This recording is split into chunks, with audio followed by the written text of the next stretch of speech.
Hello, how are you today? I hope you're well. My name is Harry and this is Learn English with British Harry. I am British and I have taught thousands of students.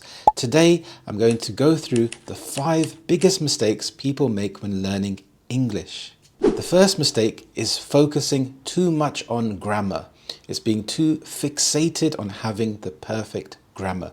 Grammar is very important, but sometimes you can be too focused on having the perfect grammar, in particular high-level grammar.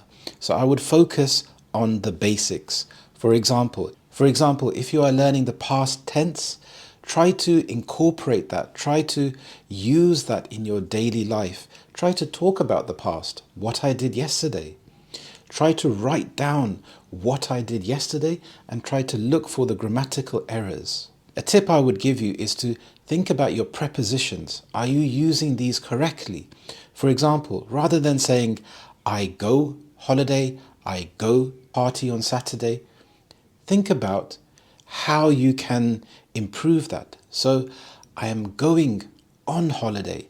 I am going to the party on Saturday. This helps to give more information to the other person, and it helps you to be better understood. That's the whole idea of learning English, is not to be perfect, is to make sure that the other person can understand what you are talking about. And over time, it's very natural to improve your grammar. Mistake number 2 is fear of making mistakes. Making mistakes is wonderful. You really want to be making lots of mistakes. I think that failure equals growth. So you may think, I'm failing, I'm not getting this correct, but really you are growing. It's a step-by-step process. It really helps to change your mindset to have a growth mindset rather than a failure mindset. If you are scared of making mistakes and feeling embarrassed, remember that you learn the most when you make a mistake. And now you can see how to improve. Try and practice in a safe environment with a teacher, with friends, with family. If you are unable to speak with a native English speaker, you can try to record yourself and you can listen back and watch back and notice any mistakes. Even if you are unable to spot your mistakes or notice your mistakes, keep trying, keep learning, and over time you will pick up on these. Mistake number 3 is lack of consistent practice. You need to keep practicing English. It's like any skill. It's like going to the gym. If you go to the gym initially, you will get these newbie gains, which are beginner improvements. But then as you start to get tired or you don't want to go, your progress will start to decline. So really try to keep to a schedule, even if it's 10 or 15 minutes a day. Go through my channel, see if there are any videos that you like, and especially in the comments, you can let me know if there are any videos you would like me to make for you.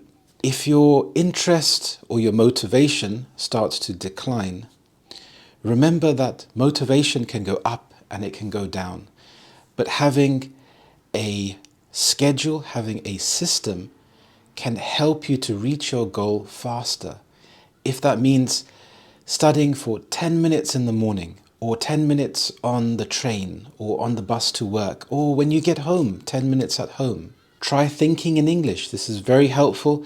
You can also download my free ebook, which gives you very good practical tips that you can use to help you improve. Think about how you can interact with English. Think about your hobbies, your interests, and how can I do these in English? For example, I love football. I support Arsenal and I listen to Arsenal podcasts and I find it engaging. I find it interesting. So think about your hobbies and try to do those in English. This will make it more fun and interesting. And so you are more likely to have that consistency. Mistake number 4 is having an over-reliance on your native language. It's very easy to want to translate from your native language into English. A way around this is to immerse yourself in English. Whatever level you are, I recommend keeping a book or a journal. And when you come across words that you don't know in English, yes, you have to translate it, but then put that into your active memory. Try to use that word straight away. Use it as often as you can. If you are at a beginner level, I suggest sticking post-it notes or pieces of paper on objects all around your house. You write these words in English, so you're reminded of these words in English. Listen to English podcasts, English radio. Even if you are in a different country, there are radio apps and you can listen to talk radio. For example, some good ones are LBC, which is very good. It's a very good British talk radio station. And TV shows, movies. When you are reading things, read English newspapers online. This way you are immersing yourself in the English language. Also, start to think in English. There is a useful game that I have in my free ebook, and I really recommend that you try that. Mistake number 5 is ignoring pronunciation and intonation. These are very important. If you are learning vocabulary, you can put the word into Google and you can listen to the pronunciation and also the stress on the syllable. In some of my lessons, I also incorporate this to help you to understand where to put the stress. A lot of these mistakes are connected. It's like a domino effect. So to improve your intonation and pronunciation, you can record yourself, listen back, immerse yourself in English. As you are listening to more English speakers, you pick up on the certain type of rhythm. Even in the UK, there are so many different types of accents. They are very different from one city to another. I have a general London accent, but as you go up north, you will notice that the accent is different.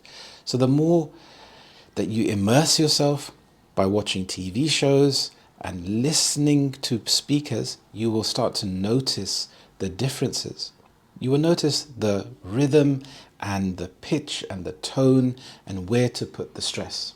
And here, remember, don't try to be perfect. You can make mistakes. It's a good thing to make mistakes. See it as a game.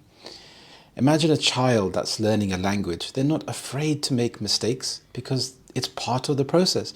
We understand as adults, it's part of the process. We are not laughing at them or telling them off and demanding that they say this word perfectly.